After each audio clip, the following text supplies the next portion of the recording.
الحمد للہ رب العالمین والصلاة والسلام علی سید الانبیاء والمرسلین وعلی آلہ واصحابہ اجمعین۔ سلسلہ معلومات اسلام کے معزز سامعین، قربانی کے کچھ فضائل آپ کی خدمت میں عرض کیے جاتے ہیں۔ قربانی کرنا رب تعالیٰ کو بہت ہی زیادہ پسند ہے۔ عید کے دن سب سے پیارا عمل جو اللہ تعالیٰ کو لگتا ہے وہ قربانی کرنا ہے۔ قربانی کرنے والے کو آتش دوزخ سے بچا لے گی۔ قربانی کے ہر بال اور اون کے بدلے نیکیاں ملتی ہیں۔ قربانی کی خاطر جو مال خرچ کیا جائے وہ مال خرچ کرنا رب کو بہت پیارا ہے۔ قربانی کرنا سنت رسول ہے۔ قربانی کرنا حکم خدا و حکم رسول ہے۔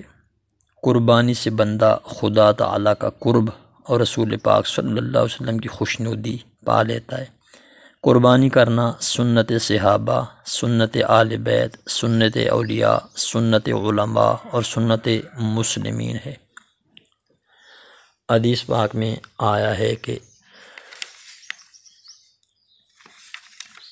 حضرت سیدہ عائشہ صدیقہ رضی اللہ تعالی عنہا فرماتی ہیں کہ نبی اقدس صلی اللہ تعالی علیہ وسلم نے ارشاد فرمایا، ما عمل ابن آدم من عمل یوم النحر احب الی اللہ من اراق الدم وانه لیأتی یوم القیامت بقرونها واشعارها واظلافها وان الدم لیقع من اللہ بمکان قبل ان یقع بالارض فتیبوا بها نفسا۔ انسان بقرعید کے دن کوئی ایسی نیکی نہیں کرتا جو خون بہانے سے خدا کو زیادہ پیاری ہو۔ یہ قربانی قیامت میں اپنے سینگوں، بالوں اور کھروں کے ساتھ آئے گی، اور خون زمین پر گرنے سے پہلے اللہ کے ہاں قبول ہو جاتا ہے۔ لہذا خوش دلی سے قربانی کیا کرو۔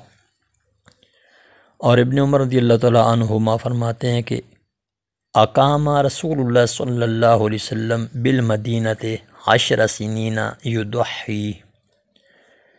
سرکار صلی اللہ تعالیٰ علیہ وسلم نے مدینہ شریف میں 10 سال قیام کیا اور ہر سال آپ قربانی فرماتے رہے۔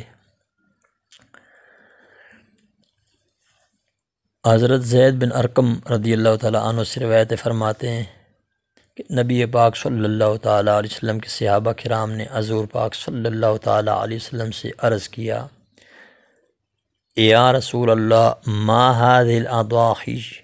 قال سنت ابیکم ابراہیم علیہ السلام۔ قالوا فما لنا فیہا یا رسول اللہ؟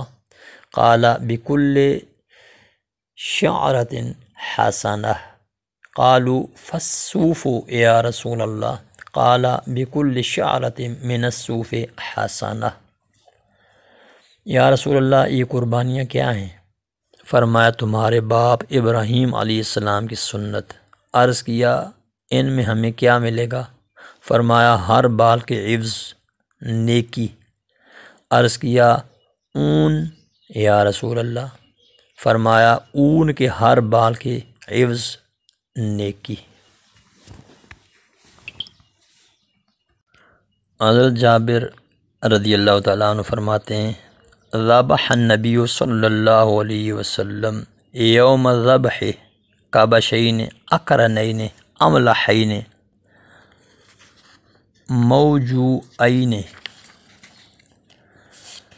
فلما وجہہما قال انی وجہت وجہی للذی فطر السماوات والارض علی ملت ابراہیم حنیفا وما انا من المشرکین ان صلاتي ونسکی ومحیای ومماتی للہ رب العالمین لا شریک له وبذلک امرت وانا من المسلمین اللہم منک ولک عن محمد وامتہ بسم اللہ اللہ اکبر ثم ذبح۔ کہ نبی پاک صلی اللہ تعالیٰ علیہ وسلم نے 2 خصی چتکبرے سینگ والے بکر عید کے دن قربان کیے، ذبح کیے۔ جب انہیں قبلہ رو لٹایا تو فرمایا میں نے اپنے آپ کو اس کی طرف متوجہ کیا جس نے آسمان و زمین پیدا کیے، دین ابراہیمی پر ہوں، ہر بے دینی سے الگ، میں مشرکوں سے نہیں ہوں۔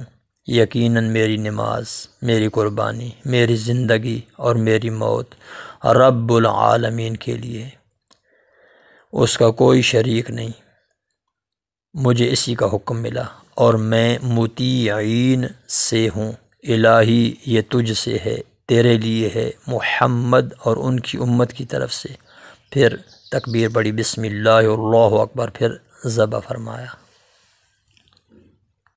یہاں غریب آدمی خوش نصیب ہے، اسے خوشی منانی چاہیے کہ امیر قربانی کرتا ہے اپنی ذمہ داری پر، کیا معلوم کہ اس کے پیسے حلال کے ہوں مکمل طور پر یا نہ، کیا معلوم کہ اس کی نیت مکمل طور پر خالصتاً لوجہ اللہ والی ہو یا نہ، کیا معلوم کہ اس کی قربانی واقعتاً مبرور اور مقبول ہو یا نہیں۔ لیکن غریب